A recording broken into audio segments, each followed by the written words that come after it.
경산시 용성면 곡신이는 용성면 소재지에서 남쪽으로 1.8km 떨어진 용산의 동북쪽 기슭에 자리 잡은 마을이다. 이 마을은 처음 인동 장씨가 개척한 후 흥해 최씨와 순천 박씨가 이주하여 살게 된 마을이다. 이 마을의 역사적 인물은 임난 의병장이었던 죽은 최팔계 선생, 주포 최팔원 선생의 고향이기도 하다.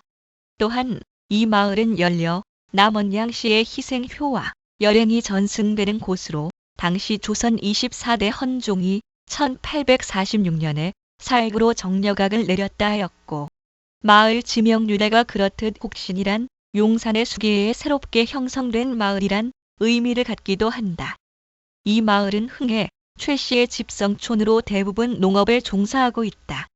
또한 이 마을의 입지 조건은 서쪽에 해발 435m인 용산이 솟아 있으며 마을 앞은 내가 흐르고 있어 전형적인 배산임수형이다. 곡신이는 처음 인동 장씨가 마을을 개척하였다 하나 이후 흥해 최씨가 대거 전거하므로 그 개척 시기는 분명하지 않으나 이 마을 출신이었던 죽은 선생과 죽포 선생이 임난 발발과 때를 같이하여 마을의 청장년들과 규합하여 창의하였던 점 등을 미루어 곡신이에 전거한 흥해 최씨의 입향조는 사실상 죽은 죽포 형제의 1에서 2세로 짐작할 수 있다. 이른바 죽은 죽포 선생 일가가 다른 곳에서 지금의 곡신리로 임난 직전에 유입했다 하는 것은 곧바로 다른 곳에 살고 있다가 그곳으로 증거해 왔다는 것입니다. 그러니까 기존의 어떤 세력과 합류했다 하는 그런 의미를 가지죠. 이래 할 때는 기본적으로 성씨 간의 어떤 갈등을 벗어나게 하기 위해서 마을 동구에다가 큰 화해나무를 심고 당산제를 모셨다는 것이죠. 이것이 바로 주민들의 화합과 안정을 기원하는 그러한 형태의 제2일이다라고 말씀드릴 수 있고, 이 제2일을 통해서 결국 주민들이 화합할 수 있었다는 것입니다. 죽은 죽포 선생의 실기에 의하면 임난 당시 두 형제의 우국 충정을 다음과 같이 수록하였다. 형인 죽은 최팔계 선생은 1560 명종 15년, 아우인 죽포 최팔원 선생은 1562년에 자인현 상동면 용성면 곡신리에서 형제로 태어났다. 죽은 선생은 눈동자가 환하고 귀와 코가 커서 크게 쓰일 것이라고 하였으며, 죽포 선생은 뜻이 매우 크고 기계가 있었으며 생각하는 바가 매우 넓었다고 전한다. 또한 죽포 선생은 백부에게 아들이 없자 백부의 후사를 잇게 하였다. 죽포 선생은 이후 을과에 발탁되어 권지부정사, 무공랑 박사, 전생서 봉사 등의 관직 생활을 하다가 1592년 임진왜란을 만났다. 죽은 죽포 선생은 임난발발과 동시 동네 부사 송상현의 경문을 받고 일족 다수와 마을 장정을 모아 동네로 향하였다. 죽은 죽포 선생은 임난이 발발하자 동네 부사 송상현 선생으로부터 긴급히 지원 요청을 받았다는 것이죠. 하나의 경문을 받은 것이죠. 그렇게 해서 지역의 청장년들과 규합을 해서 의병을 모았다는 것입니다.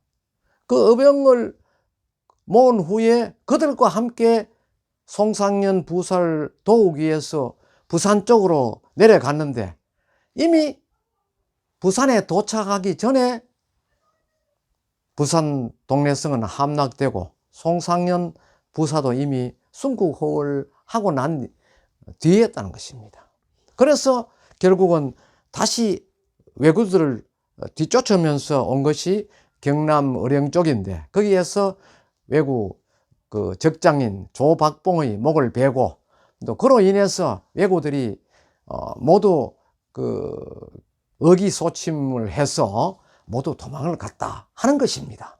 조박봉이 죽고 날이 저물자 왜군이 새까맣게 모이니 먼지가 하늘을 덮어 동서를 구분할 수가 없었다. 이에 죽포 선생은 단신으로 적을 맞아 적진으로 들어가 싸우니 이후 선생을 다시 볼 수 없었다.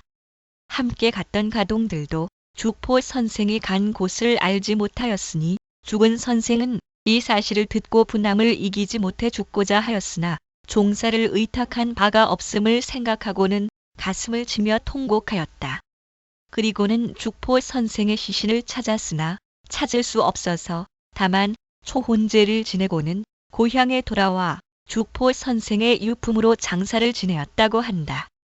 훗날 이러한 죽포 선생의 모습을 경산현령 이휘재가 죽포 선생의 묘갈명에 다음과 같이 적었다. 겨우 부산에 이르렀는데 기우는 안개처럼 사방이 막혀내. 칼을 떨쳐 한 번 소리침에 두 적장의 머리 떨어지고 성문이 크게 떠들썩하니 개가 짖음에 호랑이가 소리치는 듯하다. 이후 죽은 선생 또한 죽음을 맞이하는데 선생이 돌아가신 연도는 알 수 없고 다만 돌아가신 날만 정월 19일이라는 것이 선생의 묘갈명에 기록되어 있다. 두 선생의 죽음에 대하여 오천정화식 선생은 나라를 위해 죽기를 맹세할건만 형은 살고 아우는 죽었도다. 행적은 다르나 의는 같으며 사향도 또한 같도다. 그 마음 알기 어렵고 그 행적 알기 더욱 어렵네. 어둠이 밝게 드러나매 절개는 죽지 않으리. 흥해 최씨는 경상북도 포항시 흥해읍을 본관으로 하고 있다. 흥해 최씨의 시조 최호는 고려 의종, 명종조의 삼중대광 문화시중 신호 위상장군 등을 역임하였으며 삼안벽상공신의 채군되고 곡강부원군에 봉해졌다.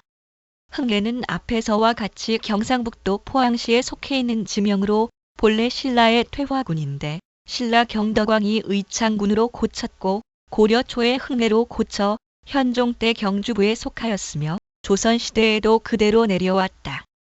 흥해 최씨의 분파는 김해파, 밀양파, 거창파, 짜인파, 경산파, 나주파, 대구파, 사량파, 청도파, 노산파, 시흥파, 합천파, 이천파, 하대대파, 서울파, 양평파 등의 지파가 있다고 하였다. 현재 용성면 곡신이는 총 70여 호 중 흥해 최씨가 3분의 1, 영천 최씨가 3분의 1, 나머지가 타성바지이다. 임난 공신인 죽은 죽포 선생을 기리는 용산 서원은 지금의 경산시 용성면 공란이 449에 건립되어 있다. 용산 서원의 전신인 영모제는 자인 지역 유림에 의해 조선 인조 13년 1635에 창건해 임진왜란 공신인 죽은 최팔계와 그의 동생 죽포 최팔원을 배양했다. 고중 5년 1868년에 서원 철폐령 때 회철되었다가 뒤에 용산 서원으로 재건했다. 후손 최성달 씨에 의하면 1977년 용산 서원 수임으로 있던 현풍 곽상문의 발의로 1987년에 유림에서 서원 향례로 행사하도록 결의한 후 용산 서원이라고 했다 하였으며 현재도 당시 청도 김상대가 쓴 용산 서원 편액을 강당에 보관해 놓고 있다. 정면 4칸, 측면 1칸 반, 8작 지붕의 강당과 그 뒤에는 사당으로 경의사가 3칸 규모로 맞배 지붕을 올려놓았다.